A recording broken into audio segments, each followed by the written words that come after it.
Hi and welcome to my channel. My name is Kayleigh and I live on board my 57-foot narrowboat, Slievenamon.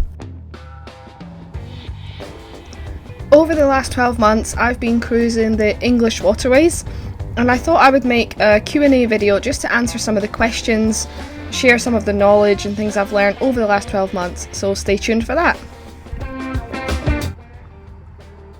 Hi guys and welcome back to the channel. So in this video I thought I would do a bit of a Q&A session. It's been a while since I last did one, so I thought I would go through and answer some questions. So thanks to everyone who sent in some questions on the last two vlogs ago, so thanks very much. I'm going to work my way through the most common ones and we'll go from there. So the first question that I was asked was about the dogs. So what are their names, how old are they?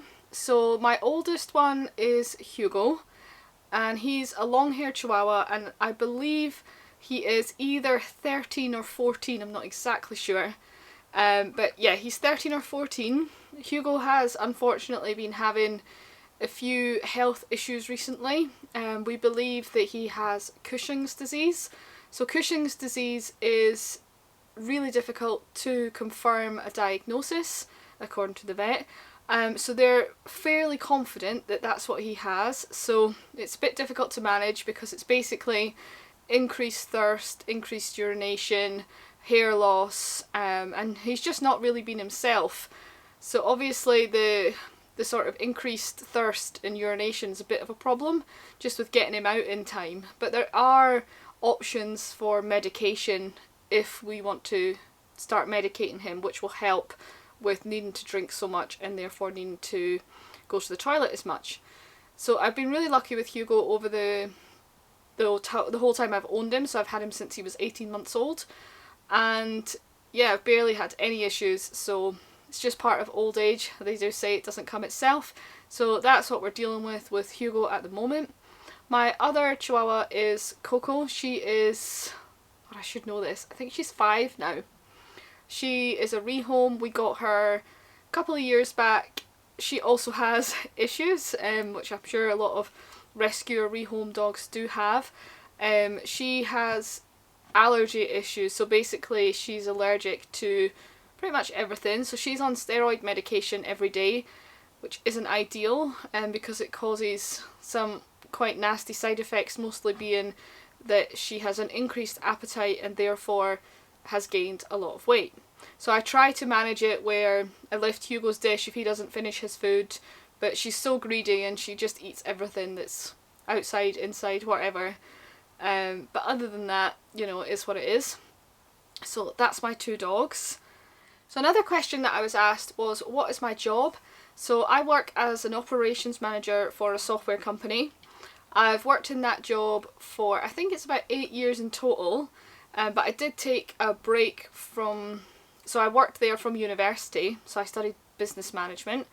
So yeah, I worked there from university, got a placement, did that, then left for a couple of years when I went to China and I taught English in China, and then when I came back I started working for the company again in England, and that's how I ended up in England and not in Scotland.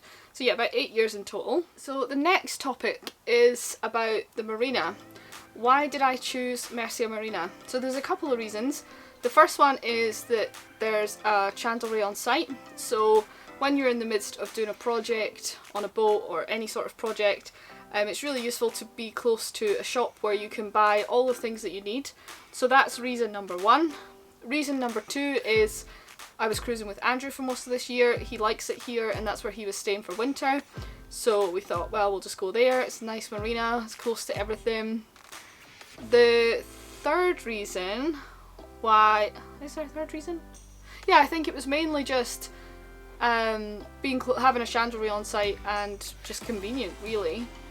A couple of other things that I got asked about the marina are basically how does the pricing work, and somebody specifically said how does it work with being residential or leisure. So you get different marinas throughout the UK, and some of them are residential and some of them are just like leisure or holiday, whatever. So Marina is a residential marina, so you can actually live on your boat all the time here. So it's really well set up. Excuse Hugo having a drink in the background. You finished? Then he has to have a cough. He's done that since he was a puppy, so we'll let him do that. So when you're in Marina, you do have to pay, or when you're in this one rather, I don't know for them all, but I think it's standard that you pay additional for electricity use. So somebody asked about this, is it included in the price? So normally, no, it's not included. You pay for it, you pay for basically, like we bought £50 worth of electric, and you just plug in a little card, and that's how much you have. When you run out, you buy more. But it's not expensive, because I don't think they're allowed to charge on top of what it costs them for electric, so it's not expensive at all. So I reckon £50 will probably last us about 3 or 4 months depending on use. Obviously you'll work from home, so that causes more usage. It really just depends how you use the power on your boat. That's how much you're going to use. So the more power you use, the more expensive it is. So that was that question. If you wonder what I'm looking at, I've got some notes written down here just to keep me on track, so I don't get distracted. There's a few questions to get through. So the next question that I was asked, and I actually quite liked this question, it was a good one. Somebody said, what object do you miss the most, or what thing would you want to have that you can't have because you live on a boat? So the first thing that comes into my head for this one is a bath. I love having a bath. I know some boats you can get a bath, but they're usually small unless you have a wide beam. But I miss having a bath and having sort of more unlimited hot water. So that would be my main one. My second one is having a big freezer. I could put in a freezer on the boat, but you're so limited on space. So at the moment I've got a fridge and a little chest freezer that's just like a box freezer on the top of the fridge. Sorry, Coco's now distracted. Coco, what are you doing? Are you stuck? Come on, up you get. Honestly, dogs. You love them, but they're hard work at times. Ah, I was talking about what items I missed. Okay, so number one is bath. Number two is the freezer. Having a big freezer, I think it's much better to batch cook, and you can't really do that when you've just got a small freezer. So that was my second one. I would say my third one, which links into having the dogs and Hugo's problems at the moment, and that's having a garden. Just having a fenced off place that you can just open the door, let the dog out and not have to worry about them. Living on the boat and not having a permanent mooring or anything, that you just don't have that. You always have to take the dogs out with you on their leads, or you know, you can't just open the door and let them go out because you don't know what's going to be out there. So they're my three things. I like that question, it gave me a lot to think about. The next topic is internet.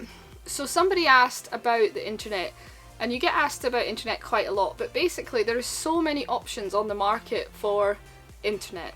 So what I do is I have a Vodafone MiFi, which is like a little white box about that size, and it's got a USB cable and basically it runs off a 12 volt power supply, or you can plug it into your 240, whatever, and I just keep mine on all the time.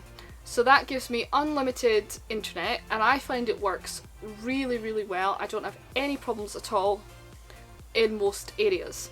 So there are certain areas like Fradley where I struggle to get signal completely on any network. So the other thing I do is I have my Vodafone MiFi, but I also have my mobile phone on EE, so it's a different network, and then my partner's phone is on another different network. So we have like 3 different networks going, so hopefully one of them will have enough signal. So if you are working from home, like what we do, it depends kind of what the work is. So if you're just doing emails and Word documents and things like that, normal internet will be fine. You won't really have any problems. Where it gets tricky is if you're trying to upload videos or video calls. So that's the only 2 things that you will notice a difference on with your internet speed quality. But like I said, the MiFi has been brilliant. So you just have to kind of try and find what works for you. But my recommendation would be to have multiple networks. And if you need to, I've thought about doing this, is having 2 MiFis, one on Vodafone and one on a different network. And then that way, if one of them's not working as well, I can use the other one. So yeah, there's just options, you just kind of have to work around it a bit more. So after internet was one about the length of the boat. So I like this one. So do I prefer the 37 foot or the 57 foot?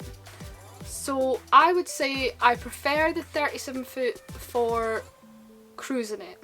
So the smaller boat was so easy to drive, to turn, to tie up. Everything about it was just much simpler. It was smaller and you could single-handedly navigate that boat so easy. But for living in, I prefer the 57 foot. So for me and the dogs, my partner, all the stuff that you have, I think 57 foot is much more comfortable, and I really like the reverse layout because on my other boat was the traditional layout. So this one you come into the kitchen, so kind of all the mess and like your dirty shoes and things is all kept nicely in one space.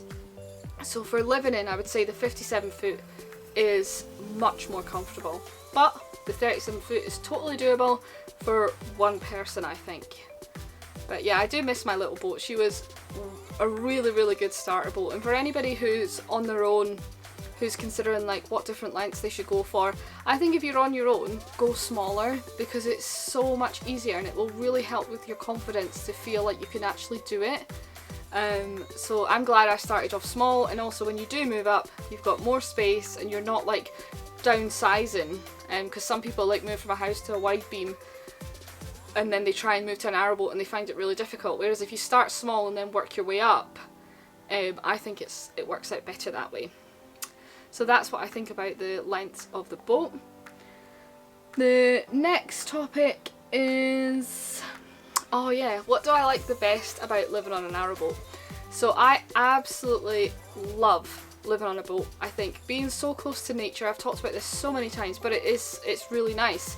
Be living on the water, so you feel like the little movements and you see the wildlife and the birds, and I just absolutely love that. And also just you feel like you're out of the rat race. You feel like it's just such a calmer, more relaxed way of living, and I definitely prefer that. I think when you're in a house and you're chasing mortgage payments and council tax and bills, and I feel like you get into this sort of way of thinking where you're living to work, and I don't really, is that the right way around? Because there's living to work, not working to live. Anyway, you get the point, where you're tied so much to your job that you can't enjoy so much. I don't know, I just feel your creativity goes, and that's one of the things that happens because you're so focused on just trying to live and trying to pay your bills that you don't really have as much time to think about what you really want to do or what inspires you or what motivates you. So for me, living on a boat is part of like a bigger picture of being able to choose what I want to do and be able to be creative and just enjoy life rather than enjoying things. So that's like why I live on a boat, basically, the freedom that it offers you. That's not to say that I'm not going to buy a house. I'm hoping to buy something in the next few years, but I'm going to rent it out. I don't want to live in it, but I do think it's important to acknowledge that generally speaking, not at the moment, but generally speaking, boats are a depreciating asset, whereas a house is an appreciating asset. And I think that for being realistic for the future and for a pension and all that sort of thing, I think having a house is a really good safety net. So I think the best way, if you can do it, is to have a house, rent it out and live on a boat. So that's basically what I'm working towards. But yeah, that's why I live on a boat, and I would encourage anybody who is interested in this type of lifestyle or who thinks, oh, maybe I could do that, or wants a change, to consider boat life, because it really is just such a good experience and the community's brilliant, and I can't say enough good things about it. So yeah. The last thing was, and this is how I'm going to end this vlog, so would I consider going back to land? So what I've just said, I think absolutely, when I'm older and possibly, you know, less mobile and unable to feel confident or safe or anything like that, I would live in a house. But for the time being, it's definitely not what I want. I want to be out exploring, living on the boat, travelling in the camper van, and just seeing as much of the world as I can, rather than being sort of closed in a brick building. So that's where I stand on things at the moment. But yeah, I hope that you have enjoyed this vlog, something a bit different. If you have any other questions, I plan to do a Q&A every sort of few months to just go over any questions that I get asked. So if you have any questions, please let me know in the comments below if there's something that you disagree with or agree with, or yeah, if you have any questions on anything that I've said, please let me know. And I hope you enjoyed this vlog, and I'll see you in the next one. Bye!